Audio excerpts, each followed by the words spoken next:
vous annonce une grande joie. Aujourd'hui vous est né un Sauveur, qui est le Christ le Seigneur. Alléluia. Alléluia, Alléluia, Alléluia, Alléluia.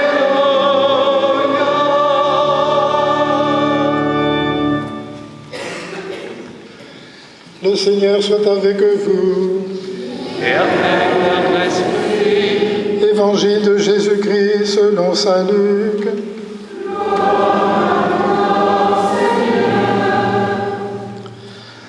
En ces jours-là parut un édit de l'empereur Auguste, ordonnant de recenser toute la terre. Ce premier recensement eut lieu lorsque Quirinius était gouverneur de Syrie, et chacun allait se faire inscrire dans sa ville d'origine. Joseph, lui aussi, quitta la ville de Nazareth en Galilée pour monter en Judée, à la ville de David, appelée Bethléem, car il était de la maison et de la descendance de David. Il venait se faire inscrire avec Marie, son épouse, qui était enceinte. Or, pendant qu'ils étaient là, arrivèrent les jours où elle devait enfanter. Et elle mit au monde son premier fils, son fils premier-né. Elle l'emmaillota et le coucha dans une mangeoire, car il n'y avait pas de place pour eux dans la salle commune. Dans les environs se trouvaient des bergers qui passaient la nuit dans les champs pour garder leurs troupeaux. L'ange du Seigneur s'approcha, et la gloire du Seigneur les enveloppa de sa lumière. Ils furent saisis d'une grande crainte, mais l'ange leur dit « Ne craignez pas, car voici que je viens vous annoncer une bonne nouvelle, une grande joie pour tout le peuple. Aujourd'hui vous est né un Sauveur, dans la ville de David. Il est le Messie, le Seigneur. Et voilà le signe qui vous est donné, vous trouverez un nouveau-né, emmailloté et couché dans une mangeoire. » Et soudain, il y eut avec l'ange une troupe céleste innombrable qui louait Dieu en disant « Gloire à Dieu au plus haut des cieux et paix sur la terre aux hommes qu'il aime. » Alléluia, Alléluia, Alléluia, Alléluia, Alléluia, Alléluia,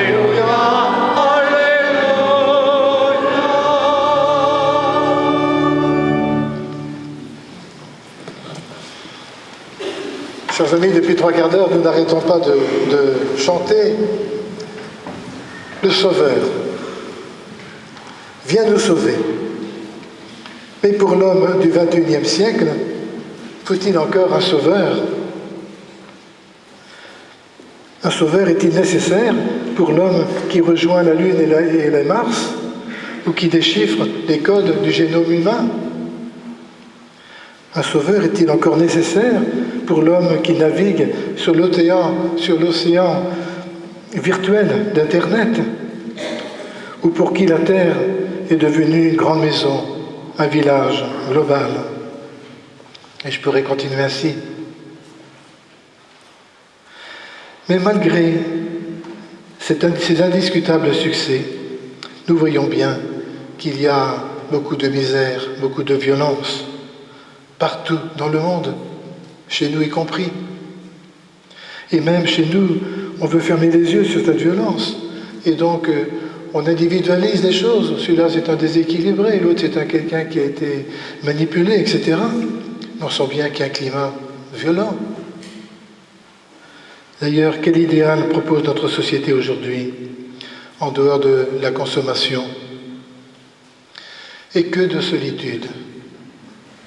Et que de gens qui restent sur le bord de la route. L'homme du XXIe siècle, sûr de lui, se présente comme l'artisan de son destin. Il se veut autosuffisant. Il vit sans Dieu, sans transcendance. Et malgré ses succès, l'homme d'aujourd'hui est comme celui de tous les temps, qui a été très bien résumé dans le livre de la Genèse, qui ne fait pas de l'histoire, mais qui dit le fond des choses, le premier livre de la Bible, qui parle de la création, c'est Dieu qui l'a voulu. Et il montre l'homme. « Adam, où es-tu » dit Dieu. L'homme répond « Je me suis caché, j'ai eu peur. » Quand Caïn tue son frère Abel, Caïn, qu'as-tu fait de ton frère? Et puis la tour de Babel, la division, vous connaissez. Eh bien, nous en sommes encore là.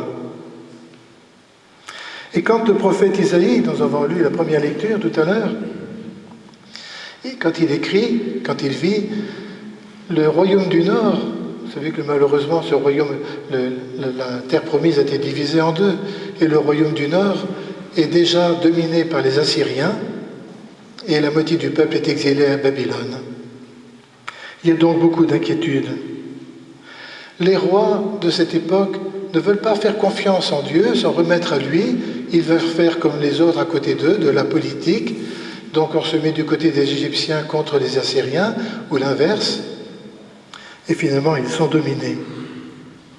Alors le prophète annonce un renversement d'une situation. Le peuple qui marchait dans les ténèbres a vu se lever une grande lumière. Sur les habitants du pays de l'ombre, une lumière a resplendi. Tu as prodigué la joie, un enfant nous est né, conseiller merveilleux, prince de la paix. Bien sûr, quand Isaïe écrit cela, il ne pense pas encore à Jésus, au Messie. Il pense qu'enfin va arriver un roi qui va rétablir la fidélité à Dieu. Mais très vite, les Israéliens, les Juifs, vont en faire la source même de l'attente d'un Messie. Ils ne savent pas trop quel genre de Messie, mais qui vient du ciel. Élie, par exemple, le grand prophète Élie, qu'il revienne dans la gloire. Élie, c'était un homme, un surhomme presque. Et il se battait contre le roi Akaz et la reine Jézabel, etc. Et puis nous, les chrétiens, nous relisons ce texte aussi en nous rendant compte que c'était l'annonce du Messie.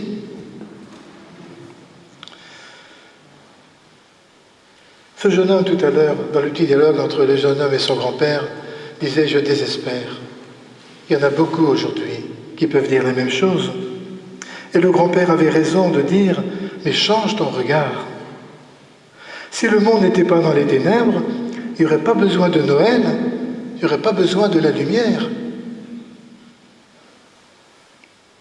On espère ce que l'on ne voit pas, ou ce qui n'est pas encore tout à fait accompli, ce qui est peut-être en route, mais pas encore accompli. Et quand Dieu se révèle aux hommes, il est toujours surprenant. Il vient comme sauveur, ni par la force, ni par la séduction. Il se fait l'un de nous. Petit enfant, comme tout homme, nous commençons ainsi. On a besoin qu'on s'occupe de nous quand on est tout petit, remis entre les mains, entre les bras de ses parents. Il n'a pas vécu toutes les vies, il n'a pas vécu toutes les situations. Il s'est fait homme, l'un de nous, pour que tous les hommes dans leur histoire et leur époque retrouvent sur leur visage l'image de Dieu qui est en eux, mais une image qui est blessée et qu'ils oublient. Quand on nous dit « tu ressembles à ton père ou à ta mère », on est content qu'on nous dise cela, parce qu'on sait de qui on tient. Et puis enfin, habituellement, on est heureux de ses parents, fier de ses parents. Eh bien, ainsi, l'humanité, qui avait perdu sa ressemblance avec Dieu, peut la retrouver grâce à cet homme Jésus, Dieu parmi nous. C'est la folie de l'amour de Dieu, qui se veut le Père de tous les hommes. Et la crèche a voulu le représenter. C'est cela Noël. Dieu se fait tellement proche que tout homme, toute femme, tout enfant peut le comprendre, s'approcher de lui pour essayer, avec sa grâce, de lui ressembler. Oh, vous me permettez, puisque le soir de Noël, on a bien raconté des histoires, eh bien j'ai un conte qui me vient en tête. Il s'agit d'un prince. Il n'est pas couronné, mais c'est le plus fort du village. Et alors, ce prince, il a les poings fermés et il rit très fort, il montre ses bras, sa force, etc.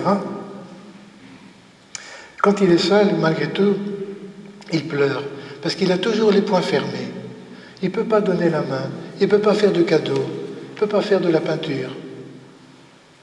Et puis voilà que quelqu'un arrive dans le village, on dit « mais venez, venez vite !» le prince de la paix vient de naître.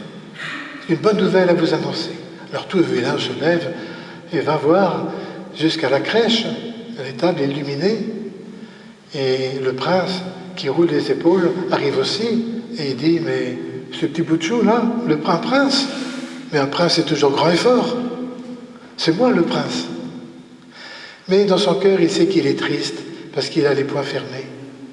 Alors le petit enfant de la crèche lui ouvre, le regarde, le sourit, lui ouvre ses mains, et voilà que les mains de ce prince se desserrent.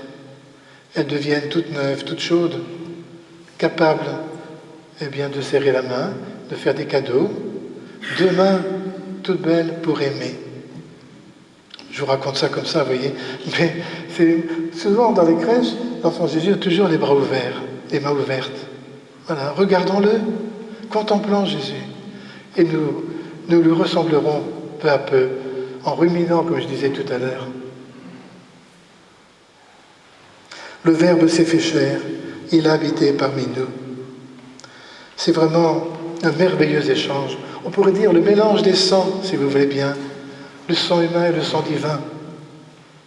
Le Fils du Père se fait homme pour que les hommes deviennent fils du Père et donc frères entre eux.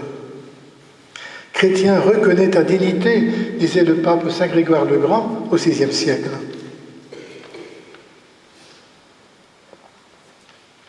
Nous avons chanté avec le psaume « Chantez au Seigneur un chant nouveau, un enfant nous est né, un fils nous est donné. » Il s'agit, voyez, du don gratuit de Dieu, pour le salut de tous, nous a dit saint Paul, vous l'avez entendu. Noël nous encourage à ne pas baisser les bras, à ne pas se laisser anesthésier, pour aller, comme dit le pape François, aux périphéries. Et nous rendre compte, nous qui sommes ici, qui fêtons Noël, qui chantons avec joie, nous rendre compte de la soif qu'il y a chez tous les hommes, souvent inconsciente, cette soif, mais une soif, d'abord, une soif d'être éclairé. Quel est le sens de la vie? Une soif de vérité. On ne peut pas décider chacun personnellement ce qui est bien, ce qui est mal.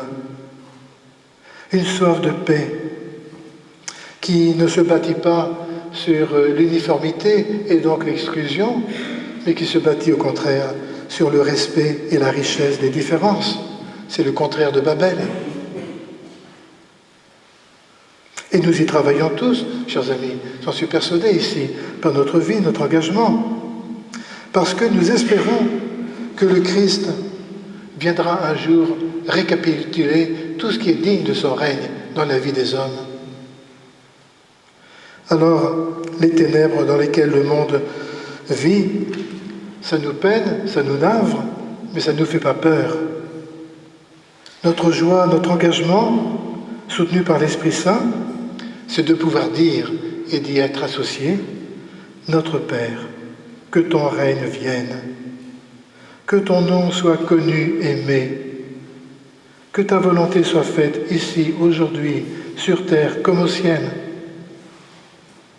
Notre joie, notre paix, c'est de chercher à imiter le Christ, avec lui de lui ressembler et de le rayonner.